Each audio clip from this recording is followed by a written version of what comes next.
গভীর জঙ্গলে এক সাধু বাবা ক্লান্ত শরীর নিয়ে শুয়েছিলেন। হঠাৎ সেদিক দিয়ে একটা মানুষ আসতে শুরু করলেন। তখন সাধু বাবা বুঝতে পারলেন একটা মানুষ এদিকে আসছে। সাধু বাবা দাঁড়িয়ে তাকে বললেন, আমাকে একটু সাহায্য করুন বাবা, বিনিময়ে যা চাইবেন তাই দিব আপনাকে।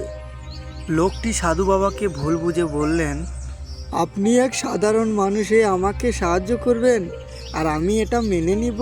কখনোই না। আপনি আমাকে চিনতে ভুল করলেন, তাই আমি আপনাকে অভিশাপ করলাম। আপনার কাছের সব কিছু আপনি হারিয়ে ফেলবেন। লোকটি সাধু বাবাকে সাহায্য না করেই ওখান থেকে চলে যেতে লাগলো। তখন সাধু বাবা রাগান্বিত হয়ে তার দিকে হুঙ্কার করতে থাকলেন। কিছুক্ষণ পর লোকটি তার বাড়িতে চলে আসলেন। ঘরে যেতে না যেতেই হঠাৎ কান্নার আওয়াজ ভেসে আসলো তার কানে। এদিক ওদিক দেখলো সে, কিন্তু বুঝতে পারছে না কোথা থেকে আসছে এই কান্নার আওয়াজ। ঘরের ভিতরে গিয়ে দেখলো তার গিন্নি কান্না করছে। তখন সে বলল, কি হয়েছে গিন্নি, কাঁদছো কেন? করবো না তোমার সংসার, আমি চলে গেলাম, তুমি থাকো, তোমার সংসার নিয়ে তুমি থাকো। লোকটি বুঝতে পারলেন না কেন এমন হচ্ছে তার সাথে। গ্রামের মানুষও তাকে আসা দেখে সেখান থেকে গ্রামের মানুষও চলে যেতে লাগলো। সে খুব বিভ্রান্তে পড়তে লাগলো। কিছুক্ষণ পর সে তার জমিতে গিয়ে দেখলো তার ফসল সব পুড়ে ছারখার হয়ে গেছে। সে কাঁদতে লাগলো, হায় হায়, এটা কি হলো? আমার সব ফসল পুড়ে শেষ। হায় হায় রে, হায় হায় রে।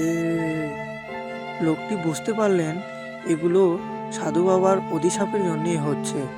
সেজন্য সে তাড়াতাড়ি করে সাধু বাবার কাছে যেতে লাগলো। সাধু বাবার কাছে আসার পর তিনি সাধু বাবাকে বললেন, সাধু বাবা, আমাকে ক্ষমা করে দিন। আমি বুঝতে পেরেছি যে আমার অহংকারের প্রতিফল। আমাকে ক্ষমা করে দিন সাধু বাবা।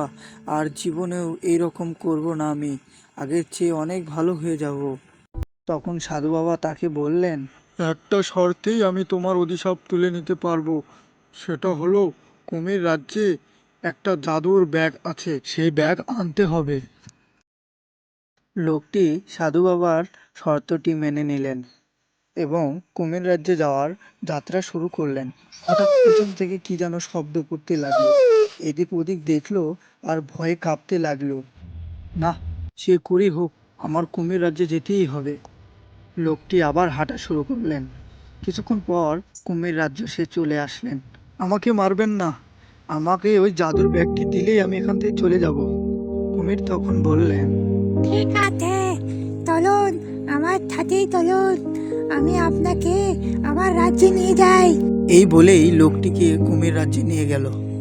লোকটি রাজ্যে প্রবেশ করলো এবং সেই ব্যাগটি তার সামনেই দেখতে পেল। এই থেই জাদুকর ব্যাগ, কুমির রাজ্যের মূল সম্পদ। লোকটি সফলভাবে সাধু বাবার কাছে ব্যাগটি নিয়ে আসলো। সাধু বাবা, এই সেই কুমির রাজ্যের একমাত্র জাদুকরি ব্যাগ। এবার তো আমায় অভিশাপ থেকে মুক্ত করুন। ব্যাগটি নিয়ে সাধু বাবা তাকে বললেন, যাও, আজ থেকে তুমি অভিশাপ থেকে মুক্ত। তবে একটা কথা মনে রেখো, অহংকার মানুষকে ধ্বংস করে দেয়, আর অহংকার কখনো করবে না। আমার ভুল আমি বুঝতে পেরেছি, আর কখনো মানুষের সাথে এরকম আচরণ করব না। আমাকে আপনি ক্ষমা করে দিন। এই বলেই লোকটি তার বাড়ির দিকে রওনা হলেন। কিছুক্ষণ পর তিনি তার বাড়িতে এসে গেলেন। বাড়ির ভিতরে এসে দেখলো তার গিন্নি তার বাড়িতেই আছে। তখন তিনি গিন্নিকে বললেন, গিন্নি, আমাকে মাফ করে দিও।